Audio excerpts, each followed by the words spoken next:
In the quiet corner of a high school music room in a small town just outside Cleveland, a girl sat with her notebook open, pencil resting lightly between her fingers. She wasn't doodling or texting under the desk like some of the others. She was listening, really listening, to the faint hum of the old upright piano in the corner, the one with the chipped ivory key and a pedal that squeaked every time someone pressed it. Most students ignored it, but to her it was like a friend whispering secrets only she could hear. She'd always loved sound, not just music, but the way rain tapped on window panes, how footsteps echoed differently on tile versus wood, even the rhythm of the school bell as it rang out across the hallway. But piano, that was something else. It wasn't just noise. It was feeling. It was language without words.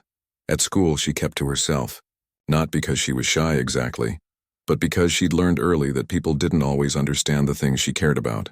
When other kids talked about the latest video games or weekend parties, she'd nod along politely, but her mind was usually somewhere else, maybe replaying a melody she'd heard on the radio that morning, or imagining how a certain chord progression might sound if you changed just one note. Her teachers thought she was quiet, maybe a little distant. They marked her as diligent on report cards. Respectful, tries her best. None of them guessed that every night after dinner, she sat at the old piano in her family's cramped living room, the one her grandfather had bought at a garage sale for $50, and played for hours. No sheet music, no teacher, no fancy metronome. Just her, the keys, and the quiet hum of the refrigerator in the kitchen. She'd started by ear.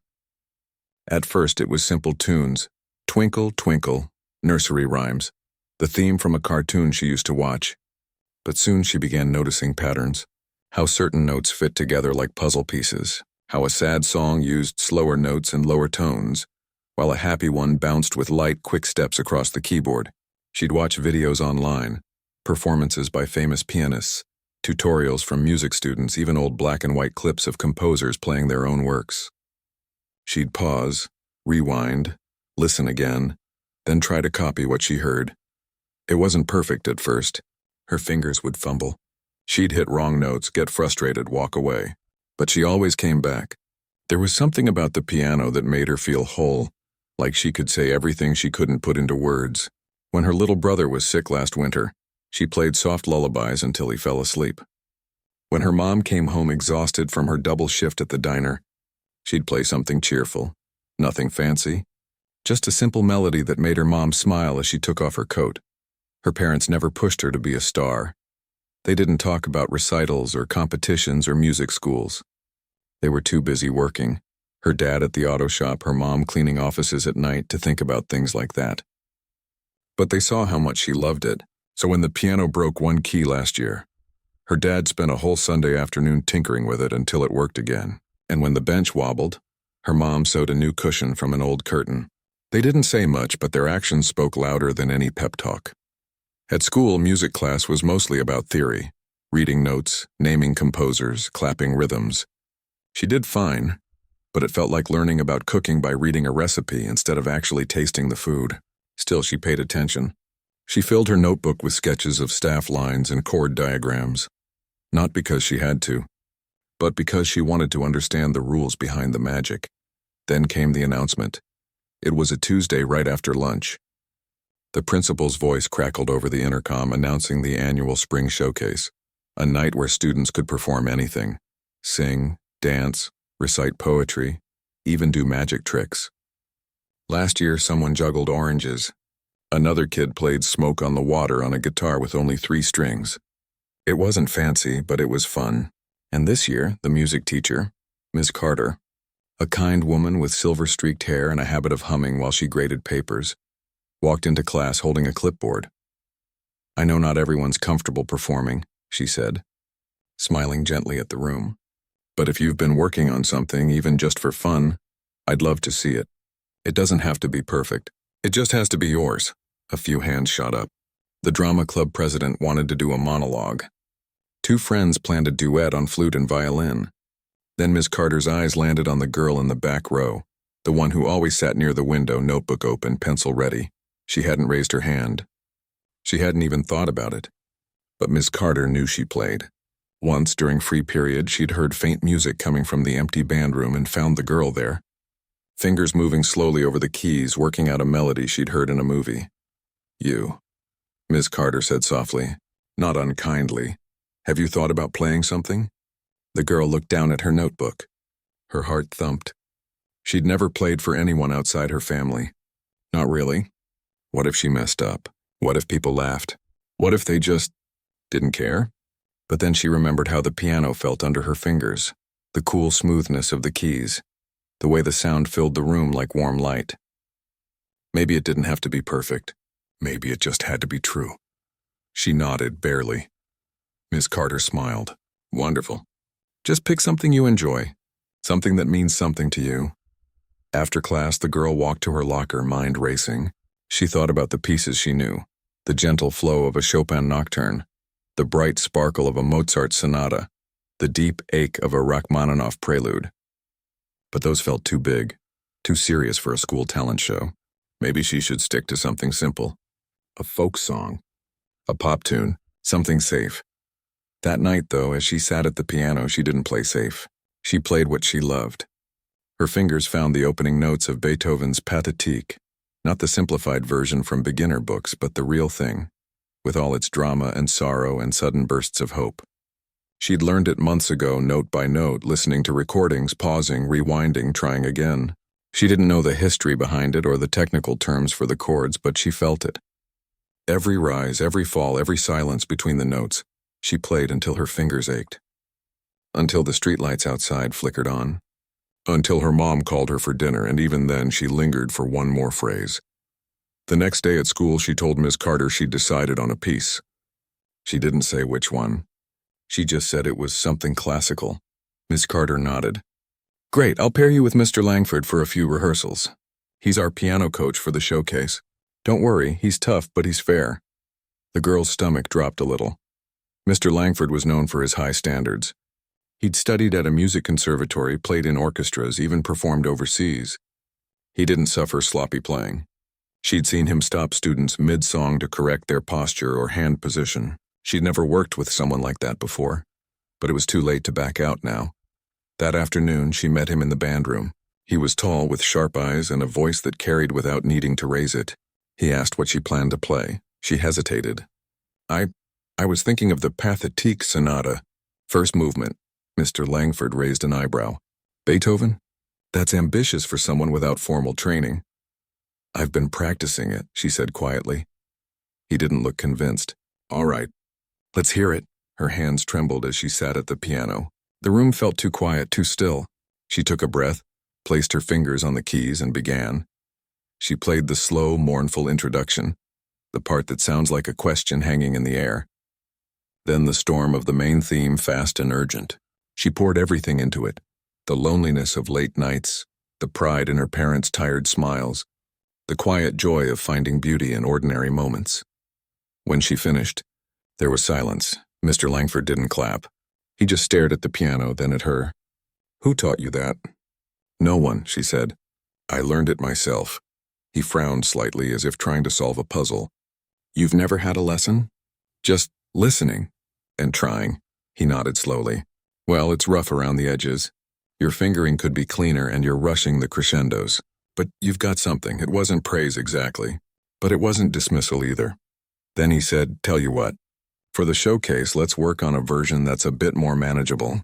I'll give you an arrangement, simplified, but still impressive," she wanted to say. "I can play the real one." But she didn't. She just nodded. He handed her a sheet of music, a watered-down version of the Pathétique, with fewer notes, easier chords, slower tempo. "Practice this," he said. "We'll meet twice a week." She took the paper, thanked him, and left. But that night she didn't practice the simplified version. She played the original again and again until her fingers knew every turn, every breath, every heartbeat of the music. She didn't do it to prove anything. She did it because it was hers. And because, for the first time, someone was going to listen. Outside, the world kept turning. Cars passed, neighbors argued, dogs barked.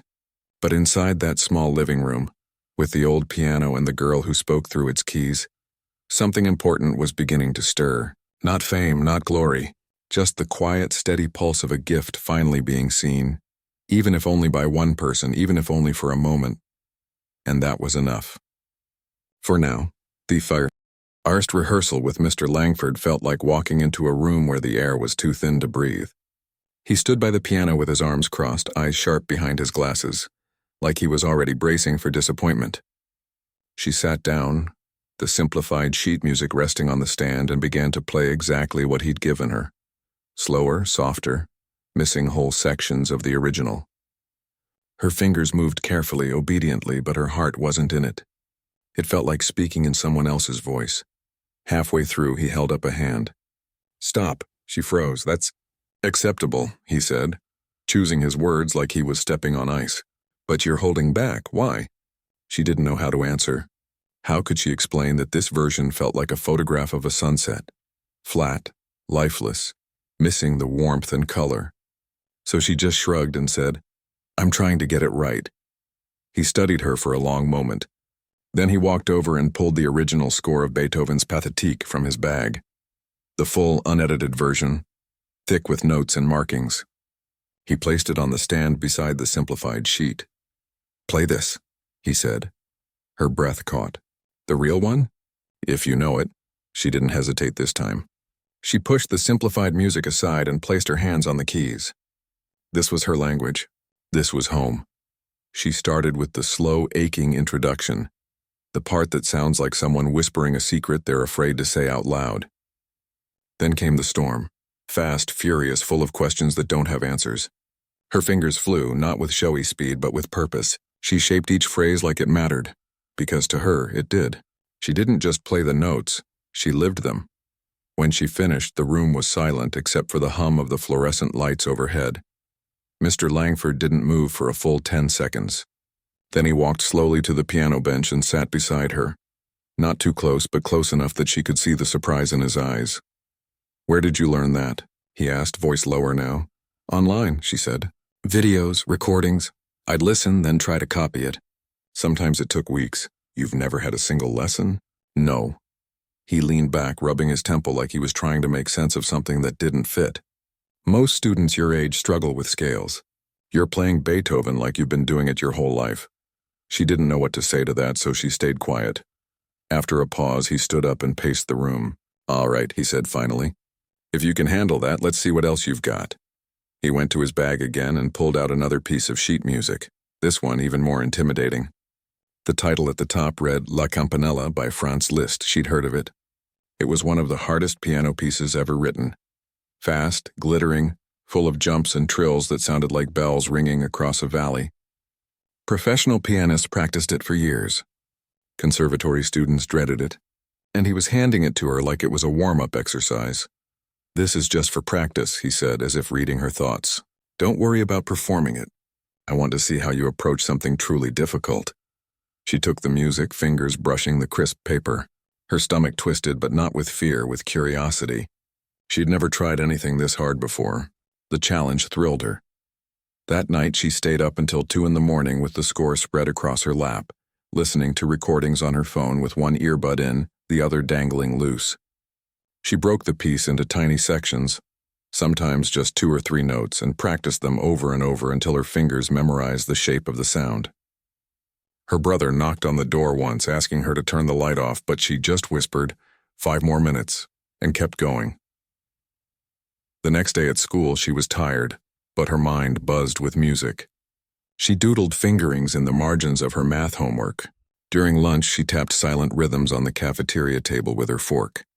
She wasn't showing off, she was working it out in her bones. By the second rehearsal, she'd learned the first page. Not perfectly, but enough to show she understood the pattern, the rhythm, the spirit of it. Mr. Langford watched, arms crossed again, but this time his expression wasn't skeptical. It was fascinated. "You're figuring out the fingering on your own?" he asked. "Yeah. I tried a few ways until one felt right." He nodded slowly. "Most people would give up after the first measure." "You're different." She didn't smile. She just turned the page and kept playing. Over the next 2 weeks, their rehearsals became less about correction and more about discovery. He'd ask her why she played a certain phrase softly, or why she lingered on a particular note. She'd explain in simple words, "It sounds like someone sighing," or that part feels like running downhill, and he'd listen like her answers mattered. He stopped treating her like a student who needed fixing and started treating her like a musician who just hadn't been heard yet. Still, he didn't tell anyone. Not the principal, not the other teachers, not even Miss Carter. He wanted to be sure. Maybe he was waiting for her to crack under pressure. Maybe he thought it was a fluke. Or maybe deep down he was protecting her, shielding her from expectations before she was ready. But word started to spread anyway. One afternoon, 2 students from the drama club wandered into the band room during free period, drawn by the sound of fast, shimmering notes echoing down the hall. They stood in the doorway, silent until the music stopped. Then one whispered, "Who is that?" Another time, the school custodian paused while mopping the hallway, leaning on his handle to listen. "Sounds like a radio," he muttered to himself, shaking his head before moving on. She didn't notice any of it. She was too deep in the music. La Campanella wasn't just notes on a page, it was a story. A story of bells ringing in the distance, of joy and longing tangled together, of something beautiful that's just out of reach. She wanted to catch it, not to impress anyone, but because it felt like the piece was waiting for her to understand it. One evening, her mom came home early from work. She stood in the doorway of the living room, arms full of grocery bags, and just watched. Her daughter's back was straight, her face calm, her hands moving like they had a mind of their own. The music filled the small space, bright, clear, alive. After it ended, her mom didn't say anything right away. She just set the bags down and walked over, placing a hand on her daughter's shoulder. "You're going to break that piano," she said softly, but there was pride in her voice. "It's already broken," her daughter replied with a small smile. "But it still sings." Her mom kissed the top of her head and went to start dinner.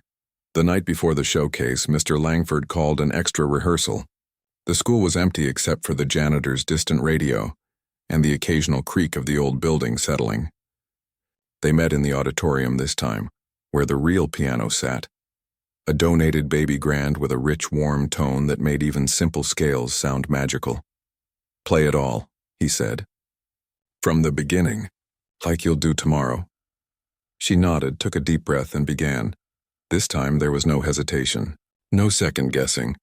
She played La Campanella, as if it had always lived inside her, just waiting for the right moment to come out. The fast runs sparkled. The quiet moments shimmered with tension. The big chords rang out like church bells at dawn. She wasn't just playing the notes. She was telling a story only she could tell. When she finished, Mr. Langford didn't speak for a full minute.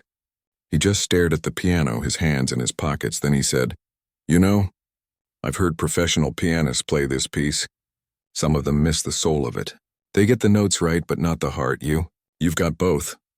She looked down at her hands, surprised by the lump in her throat. "I didn't think anyone would care," she admitted quietly. "I care," he said, "and tomorrow others will too." He paused, then added, "But don't play for them. Play for you. That's the only way it stays true." She nodded. She understood. On the morning of the showcase, the school buzzed with nervous energy. Posters lined the halls. Students practiced lines in corners. Someone dropped a cymbal in the band room and the crash echoed like thunder.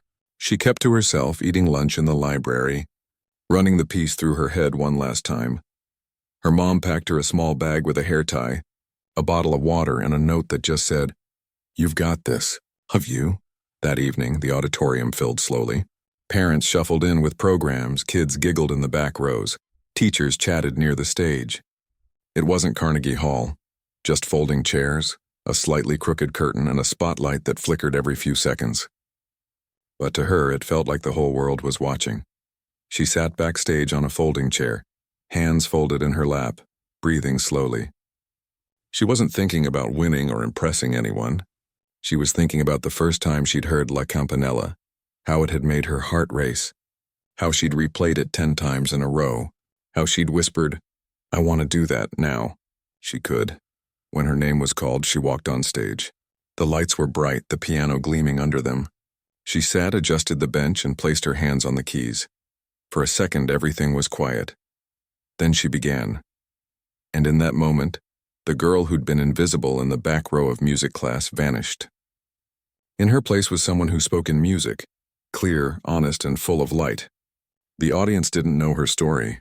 They didn't know about the garage sale piano, The late nights, the self-doubt, the quiet belief of a tired mother and a grandfather who fixed broken things. But they didn't need to, because the music told them everything. After the final note of La Campanella faded into the hushed silence of the auditorium, the girl kept her hands resting lightly on the piano keys, eyes closed as if reluctant to let go of the music. She hadn't expected the applause, not really. In her mind, she'd just done what she always did, played something she loved the best way she knew how. But the sound that rose around her wasn't polite clapping. It was something deeper. Gasps, murmurs, then a wave of genuine, surprised admiration that rolled through the room like a sudden summer storm. People stood. Not everyone, but enough. Parents, teachers, even a few students who'd spent most of the night texting under the seats. She looked up, startled, and saw Ms. Carter wiping her eyes near the front row. Mr. Langford stood just off stage, arms still crossed, but his usual stern expression had softened into something close to awe. Her legs felt unsteady as she walked off stage. Back in the dim hallway behind the curtain, she leaned against the cool cinder block wall and took a long breath. Her heart pounded like it wanted to escape her chest. She hadn't realized how much she'd been holding in, how much fear, how much hope, how much quiet longing had been wrapped up in those few minutes at the piano. For the rest of the showcase, she sat in the back, watching others perform, but her mind was far away. She replayed every phrase in her head, wondering if she'd rushed the third trill if the left hand had been too loud in the middle section. She didn't feel proud. She felt exposed, like she'd opened a door she hadn't meant to, and now everyone could see inside. The next day at school, everything felt different, even though nothing had really changed. The bell still rang at the same time. The lunch line still moved too slowly. But now people looked at her. Not in a mean way, not exactly, but with curiosity, like she was a puzzle they hadn't noticed before. A girl from her chemistry class stopped her in the hallway and said, "I had no idea you could play like that." A boy who'd never spoken to her before asked if she was going to Juilliard. She just smiled and said, "I don't know," and kept walking. But not all the attention felt good. At lunch, she overheard two students whispering at the next table. "She must have been taking secret lessons for years," one said. "There's no way someone just picks that up on their own." The other nodded. "Yeah, probably faked being quiet so no one would suspect she was like a prodigy or whatever." The word stung more than she expected. It wasn't jealousy exactly, it was disbelief. As if her truth wasn't believable unless it fit into a story they already knew. She pushed her tray away, appetite gone. That afternoon, Mr. Langford asked to speak with her after class. He didn't say much at first, just handed her a printed email. "Someone was at the showcase last night," he said. "A professor from the Eastman School of Music. She's visiting her sister who has a kid in the drama club. She heard you play and, well, read this." The email was short but warm. The professor, Dr. Cho, wrote that she'd been deeply moved by the performance and asked if the girl would be willing to play a few more pieces for her, just informally, so she could better understand her musical voice. She offered to come to the school or meet at a local studio, whatever was comfortable. Mr. Langford watched her closely. "You don't have to do this," he said, "but people like her don't show up every day." She nodded, but inside, doubt swirled like fog. What if she couldn't do it again? What if it had just been a lucky night? What if they found out she wasn't really special? Just someone who'd gotten good at copying what she heard. That evening, she told her parents about the email. Her mom sat at the kitchen table, hands wrapped around a mug of tea, listening quietly. Her dad leaned against the counter, wiping grease from his hands with a rag. "So, this could lead to something?" her dad asked. "Maybe," she said. "She just wants to hear me play." Her mom looked at her, eyes soft. "Are you scared?" She nodded. "That's okay," her mom said, "but don't let fear decide for you. You've worked hard. You deserve to be seen." The next day, she agreed to meet Dr. Cho after school in the band room. She chose 3 pieces, nothing flashy, just music that felt honest. A Chopin nocturne, a short Debussy prelude, and a simple folk melody she'd arranged herself. She practiced them all week, not to impress, but to feel ready. The day of the meeting, Dr. Cho arrived early. She wasn't what the girl expected. No fancy suit, no stern expression. She wore a soft sweater and jeans, and her smile was warm, like she genuinely wanted to be there. She didn't bring a clipboard or a stopwatch. She just sat in the front row, hands folded, and said, "Whenever you're ready." The girl played. She started with the Chopin, slow, tender, full of quiet longing. Then the Debussy with its watery harmonies and dreamy pauses. Finally, her own arrangement of the folk tune, simple but heartfelt, like a lullaby for someone far away. When she finished, Dr. Cho didn't jump up or gush. She just sat for a moment as if letting the music settle inside her. Then she said, "You play like someone who listens, not just to notes but to silence, to space, to feeling." "That's rare," she asked gentle questions. "How did she learn? Did she ever write her own music? Did she imagine a future with piano in it?" The girl answered honestly, "I never thought about it as a future. It's just what I do when I need to breathe." Dr. Cho nodded. "Sometimes the things that help us breathe are the very things we're meant to share." Before she left, she handed the girl a small card with her contact info. "If you ever want to explore more, lessons, recordings, even just someone to talk to about music, call me. No pressure, just an open door." After she left, the girl stood alone in the empty band room, the card in her hand. For the first time, she let herself imagine something beyond the garage sale piano and the YouTube videos. Maybe there was a place for her in the wider world of music. Maybe she didn't have to stay hidden, but that night doubt crept back in. Lying in bed, she thought about the cost, of lessons, of travel, of time away from home. Her parents worked so hard just to keep the lights on. How could she ask them to spend money on something so uncertain? And what if she failed? What if she went to a real music school and found out she wasn't good enough after all? The next morning she told Mr. Langford she was thinking of dropping out of the regional youth arts festival he'd signed her up for. "It's too much," she said. "I'm not ready." He looked at her for a long time. "You think talent is about being ready?" He asked him. "It's not. It's about showing up even when you're scared. You've already done the hard part. You found your voice. Now you just have to trust it." She didn't answer. That weekend, her grandmother came to visit. She was a small woman with silver hair and hands that had worked in fields and factories her whole life. She didn't know much about classical music, but she'd been at the showcase sitting in the very back, hands clasped in her lap over Sunday dinner. She reached across the table and took her granddaughter's hand. "I saw you play," she said in her quiet voice. "And I saw how you looked when you finished, like you were sorry for letting people see you shine." The girl blinked, surprised. "You think hiding your light protects you?" her grandmother went on. "But it doesn't. It just leaves the world darker. Music is your gift, not to keep, to give." Tears welled up, but she didn't let them fall. Later that night, she sat at the piano again, not to practice, just to be with it. She played the folk tune she'd written, the one Dr. Cho had liked. It was simple, just a few chords and a melody that rose and fell like a breath.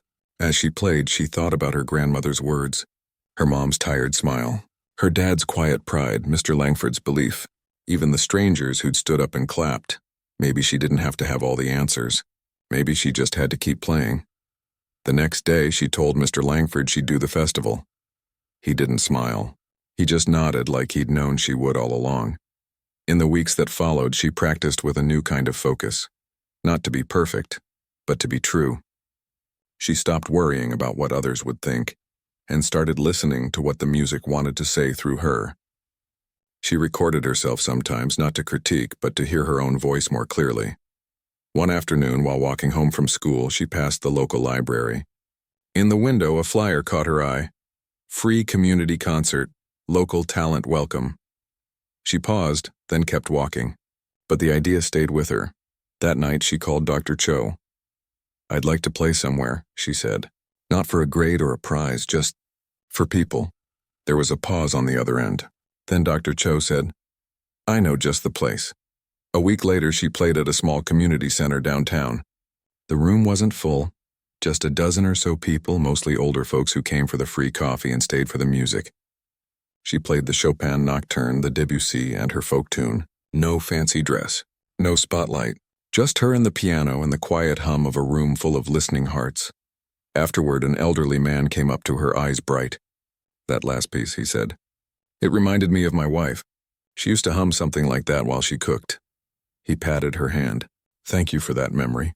She walked home that night with her coat pulled tight against the spring chill, but inside she felt warm. Not because she'd been praised, but because her music had touched someone. That was enough. Back at school, the whispers hadn't stopped, but they didn't hurt as much anymore. She still sat in the back row of Mussy. IC class still took notes, still listened more than she spoke. But now when someone asked her about piano, she didn't shrug or look away. She'd say, "I love it," and leave it at that. Because she was starting to understand. Being a genius wasn't about being perfect or famous or even understood. It was about loving something so deeply that you couldn't help but give it your all, and trusting that in doing so, you might just help someone else feel less alone. And that was worth every note. The community center performance was small. Just a folding chair, a slightly out-of-tune upright piano, and a dozen people sipping coffee from paper cups. But it changed something inside her. It wasn't about applause or recognition. It was the quiet moment afterward when an older woman with kind eyes stopped her near the door and said, "That music, it felt like home." Those words stayed with her longer than any standing ovation ever could. After that, she started saying yes, to more small gigs, to playing at the local senior center, even to accompanying the school choir for their spring concert. Each time she played not to prove anything, but because the music asked to be shared. And with every performance, the knot of fear in her stomach loosened just a little more. Then came the email. It arrived on a rainy Tuesday afternoon while she was doing homework at the kitchen table.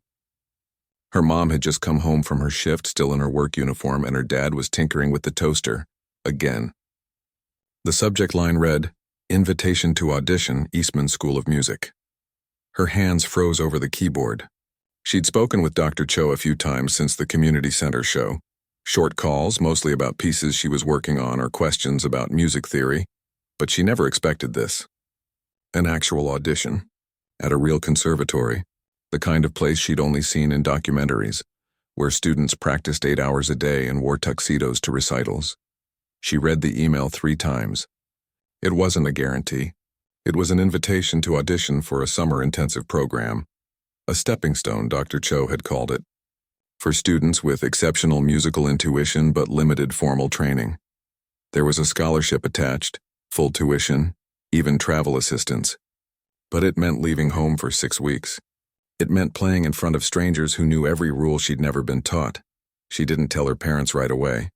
She waited until dinner, when the 3 of them sat around the small table eating spaghetti her mom had made from a box. The steam curled up in the dim kitchen light and the radio played softly in the background.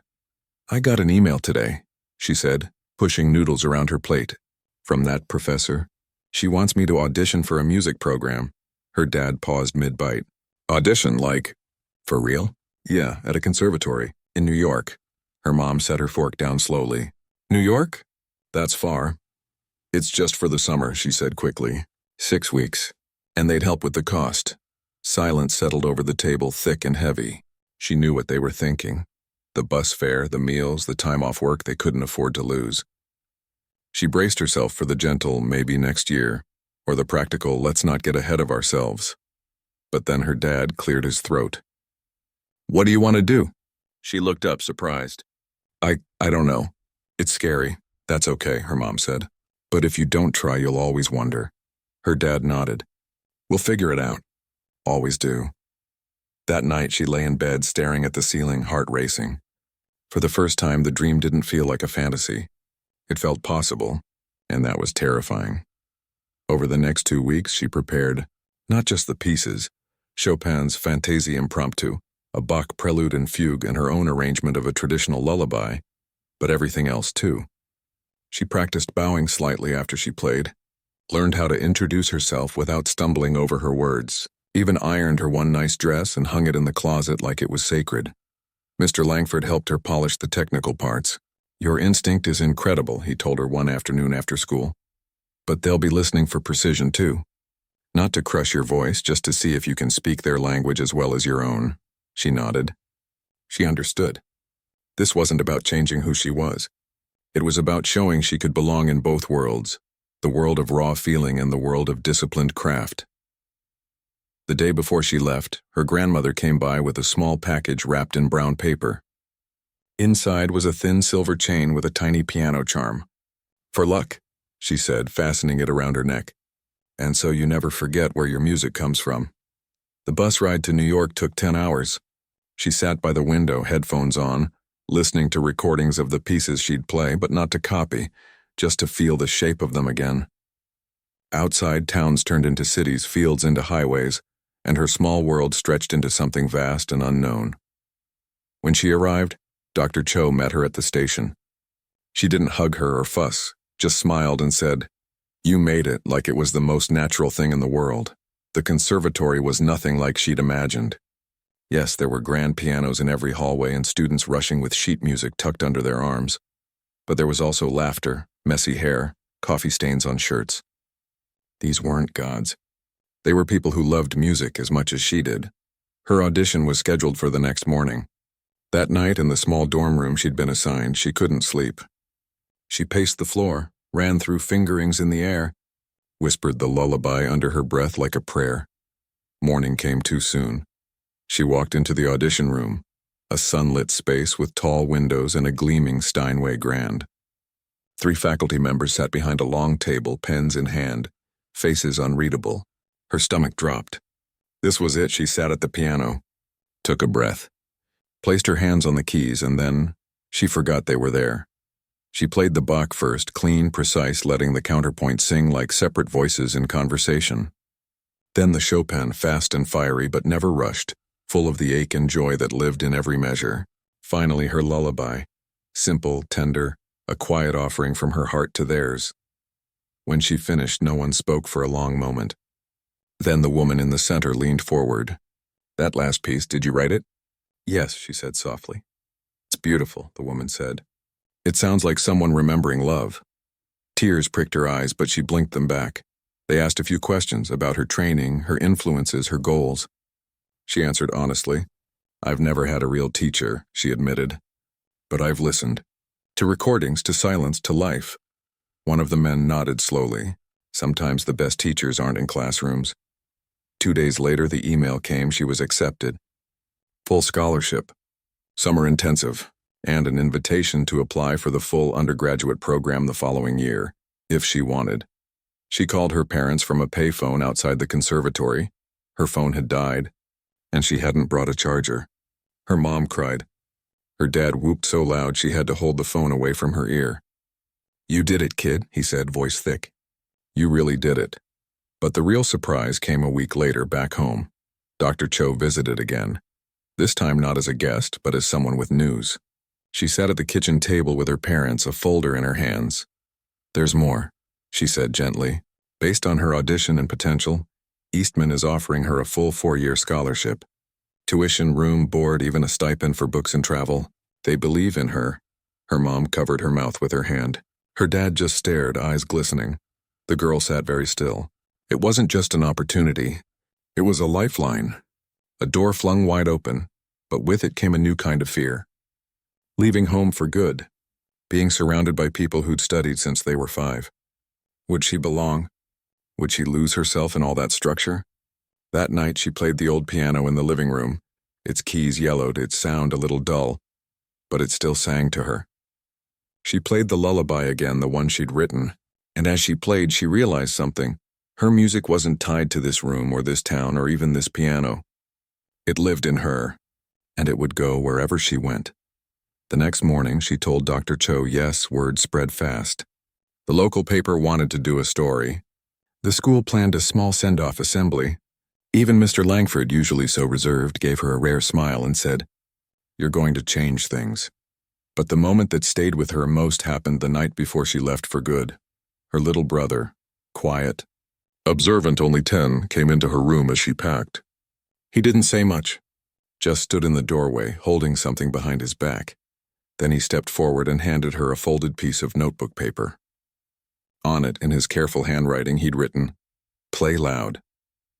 I'll hear you." She hugged him tight, breathing in the smell of his hair, soap and peanut butter and childhood. The day she left, the whole family drove her to the bus station. Her mom held her hand the whole way. Her dad kept adjusting the rearview mirror like he was trying to memorize her face. At the terminal, they didn't make a big scene. Just quick hugs, whispered "be safe," and a promise to call every Sunday. As the bus pulled away, she looked out the window. Her parents stood on the sidewalk, small and proud, waving until she was out of sight. She leaned her head against the glass. the silver piano charm cool against her skin. She wasn't just a girl from a small town with a garage sale piano anymore. She was a musician, and her story was just beginning. The first week at the conservatory felt like stepping into a dream where everyone else knew the rules but her. Hallways echoed with scales and arpeggios spilling from practice rooms. Students walked with sheet music tucked under their arms like sacred scrolls, speaking in a language of terms she'd only half understood from YouTube videos. Rubato, voicing, finger independence. She kept her head down, clutching her own notebook like a shield, wondering if she'd made a terrible mistake. But then she sat at the piano. It didn't matter that it was a Steinway instead of her chipped upright. It didn't matter that the room was soundproofed or that someone down the hall was playing a concerto with flawless precision. The moment her fingers touched the keys, she remembered who she was. Not the girl who didn't belong, but the one who listened, who felt, who spoke through music when words failed. Her first teacher, a retired concert pianist with kind eyes and hands that still moved like water over the keys, didn't ask about her training. Instead, she said, "Play me something that matters to you." So she played the lullaby, the one she'd written for her brother. Simple, honest, full of the quiet love that lives in ordinary moments. When she finished, the teacher didn't critique the fingering or the tempo. She just said, "That's your voice. Don't ever lose it." Those words became her anchor. The days were long, early morning technique classes, afternoon theory, evening rehearsals, but she didn't mind. For the first time, she wasn't learning music to escape. She was learning it to understand. She discovered that the patterns she'd intuited by ear had names, that the emotions she'd poured into phrases could be shaped with intention. She wasn't replacing her instinct, she was giving it tools. She still made mistakes. Sometimes she'd freeze during ensemble rehearsals, unsure of the cues. Once she misread a key signature and played an entire section in the wrong key, earning a few stifled laughs. But instead of shrinking, she apologized, reset, and tried again. And slowly, the other students stopped seeing her as the self-taught girl and started seeing her as just one of them. Someone who worked hard, listened well, and played like she meant it. Her parents called every Sunday right on schedule. Her mom would ask about her meals. "Are you eating enough?" Her dad about the weather. "Is it colder than Ohio?" And her brother would whisper into the phone, "Did you play loud today?" She'd laugh and say yes, even if she'd only practiced scales. She sent them recordings sometimes, short clips of new pieces she was learning. Her mom once played one at the diner during her break, and a customer asked, "Is that your daughter?" When her mom said yes, the woman teared up and said, "She made me remember my mother's hands on the piano." That story made its way back to her in a letter tucked inside a care package of homemade cookies. Back home, her old high school hung a small plaque near the band room in honor of a student whose music began here.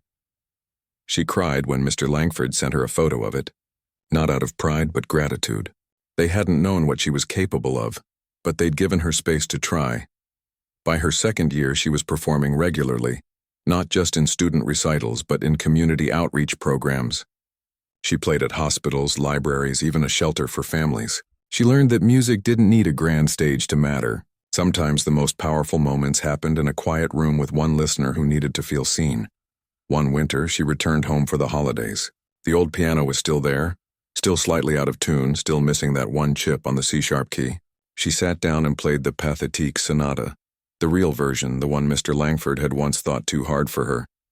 Her parents sat on the couch, mugs of cocoa in their hands, listening like they had all the time in the world. Afterward, her dad said, "You've changed." She looked at him, worried. "In a bad way?" "No," he said softly. "You're still you, but now, you carry yourself like you belong." She realized he was right. She wasn't waiting for permission anymore. She wasn't apologizing for taking up space. She'd earned her place not by being perfect, but by showing up again and again with honesty and heart.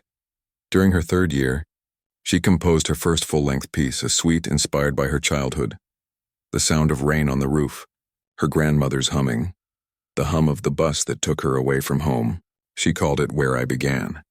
When she premiered it at the conservatory's spring concert, Dr. Cho was in the front row. Afterward, she hugged her and said, "You didn't just find your voice, you gave it wings." Graduation came faster than she expected. One moment she was practicing for finals. The next, she was walking across a stage in a black gown, diploma in hand, her family cheering from the third row, her mom dabbing her eyes, her dad beaming, her brother holding a handmade sign that read, "Play loud." After the ceremony, a reporter from a national arts magazine approached her. "What's next?" They asked. She didn't say world tours or recording contracts. She said, "I want to teach. Not just technique, but how to listen. How to find your own voice even if no one's taught you the rules." Because that's what she'd needed most. Someone who believed before she did. Now, she splits her time between performing and teaching at a community music school in the city. Her students are kids from all walks of life, some with brand new pianos, others with only a keyboard app on their phone. She doesn't care. She listens for the spark, the same way Mr. Langford and Dr. Cho once listened for hers. Sometimes after class, a shy student will linger and ask, "Do you think I could ever be good enough?" She always says the same thing. "You already are. You just have to keep playing." Back in her old town, the high school still holds its spring showcase every year. And every year, a few quiet kids sit in the back row, notebooks open, hearts full of music no one's heard yet. Some teachers still nudge them gently. "Why don't you play something?" And sometimes, just sometimes, one of them says yes, because they've heard the story about the girl with the garage sale piano, the teachers who pushed without knowing, and the music that refused to stay hidden. It's not a fairy tale. It's real, messy, uncertain, full of doubt and late-night practice sessions and parents who work double shifts just to keep the lights on. But it's also full of moments where someone listens and everything changes. She doesn't call herself a genius. She never has. To her, genius isn't about being born with perfect pitch or flawless fingers. It's about loving something so deeply that you're willing to be bad at it until you're not. It's about showing up even when you're scared. It's about trusting that your voice matters, even if it's quiet. Now when she plays, she doesn't think about impressing anyone. She thinks about the little boy who whispered, "Play loud," the grandmother who gave her a charm, the teachers who saw a flicker and fanned it into flame. She plays for them, for herself, for anyone who's ever been told they're not enough. And every note is a thank you. Life isn't perfect. There are still bills to pay, rejections to face, days when the music won't come. But she's learned that the beauty isn't in the perfection. It's in the trying. In the courage to sit down at the piano, even when your hands shake, and say, "Here, this is me." And that, more than any award or applause, is the real masterpiece.